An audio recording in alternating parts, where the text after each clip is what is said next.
Selamat berjumpa kembali. Saya akan membawakan renungan untuk hari Minggu biasa ke-25 tahun A. Allah menepati janjinya.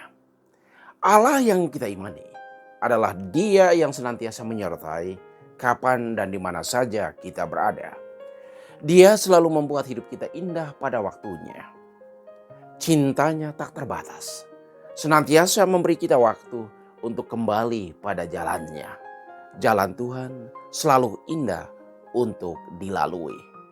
Setiap kita mempunyai pengalaman yang sungguh memberi arti dan bahkan mengubah arah hidup kita. Setiap pengalaman itu mengingatkan bahwa kita tidak pernah berjalan seorang diri dalam hidup ini. Tuhan selalu menyertai. Kita juga mempunyai pengalaman berbeda tentang Allah dan tentang sesama. Semua pengalaman itu turut membentuk siapa kita saat ini. Pengalaman pribadi akan Allah membantu kita untuk semakin dekat dengannya. Pengalaman menjadi semakin berarti kalau kita sanggup memaknainya. Setiap pengalaman akan memberikan pelajaran tersendiri untuk kita.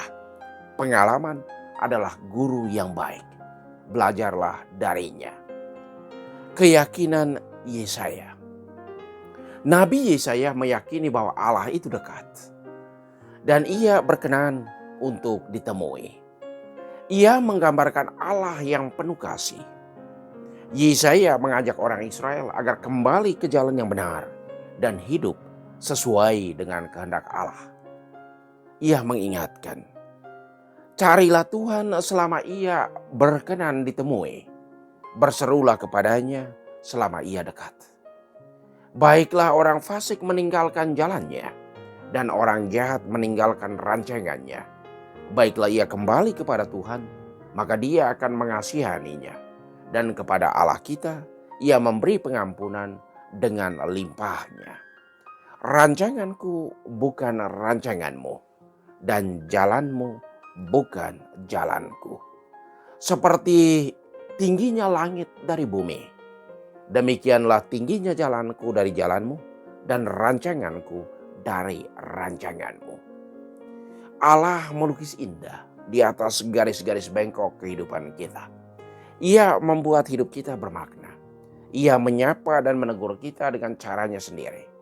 Mari kita memberi diri untuk digunakan Allah sebagai sarana yang menghadirkan kasih-Nya.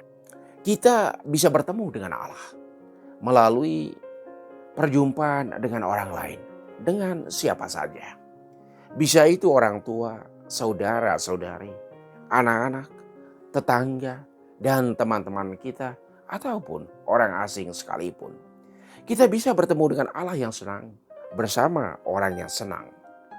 Kita bisa bertemu dengan Allah yang sedih bersama mereka yang sedih. Kita adalah instrumen kasih Allah. Kita adalah gambaran Allah yang hidup. Kita bisa berjumpa dengan Allah melalui alam sekitar dan seluruh isinya. Dan juga kita bisa berjumpa dengan Allah melalui pengalaman hidup harian kita. Jarak kita dengan Allah hanya sejauh lutut dari lantai. Artinya, di saat kita sujud berdoa, pada kesempatan itulah Allah begitu dekat dengan kita. Karena jarak kita dengan Allah hanya sebatas doa. Dalam doa kita bisa berbicara dari hati ke hati dengan Allah. Dalam berdoa ada dua aksi yang terjadi, yaitu kita berbicara dan mendengarkan. Berdoa itu adalah dialog dengan Allah, bukannya monolog. Jangan lupa untuk memberi waktu kepada Allah untuk berbicara dengan kita. Dan kita mendengarkannya. Kita hening, kita diam di hadapan Allah. Membiarkan diri kita disapa Allah. Kita berdoa tanpa kata. Allah itu maha adil.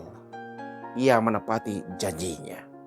Bisa kita baca dalam Injil Matius bab 20 ayat 1 sampai 16a.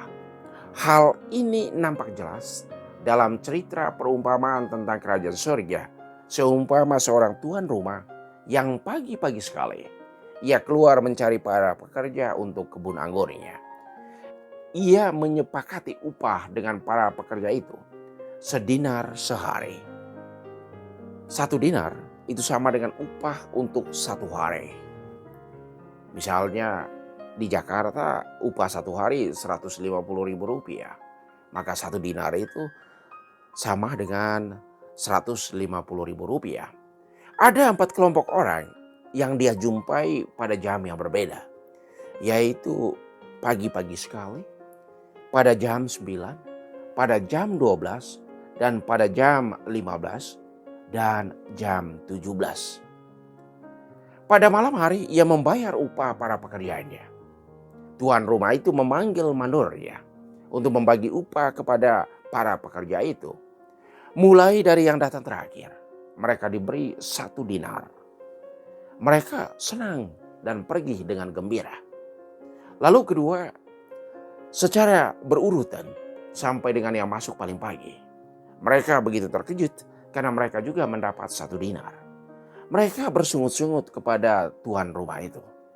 Alasan mereka bersungut-sungut, pertama, mereka lupa tentang kesepakatan awal, upah sehari 1 dinar.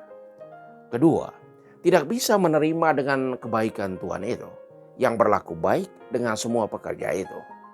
Dan ketiga, iri dan cemburu. Mereka membandingkan apa yang mereka terima dengan apa yang orang lain terima. Di saat kita membandingkan untuk hal yang tidak tepat, pasti hasilnya akan selalu tidak menggembirakan. Kalau membandingkan dengan hal yang lain, hasilnya pasti ada yang lebih dan ada yang kurang. Kadang dalam hidup, kita lupa akan kebaikan orang lain.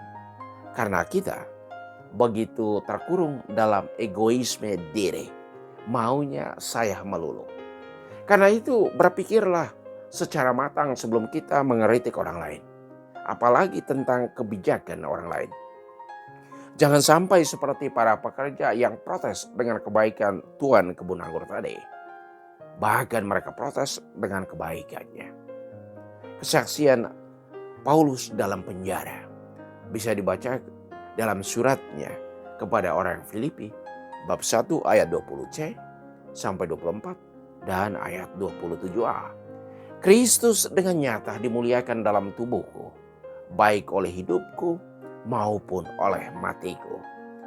Bagiku hidup adalah Kristus dan mati adalah keuntungan. Hendaklah hidupmu berpadanan dengan Injil Kristus. Kita hendaknya menjadi Kristus-Kristus kecil dalam hidup setiap hari. Yang selalu memberi kesaksian tentang cinta Yesus melalui cara hidup kita, melalui tutur kata dan tindakan konkret kita. Ada begitu banyak orang pandai berbicara, tetapi tidak bisa melaksanakan apa yang dibicarakannya.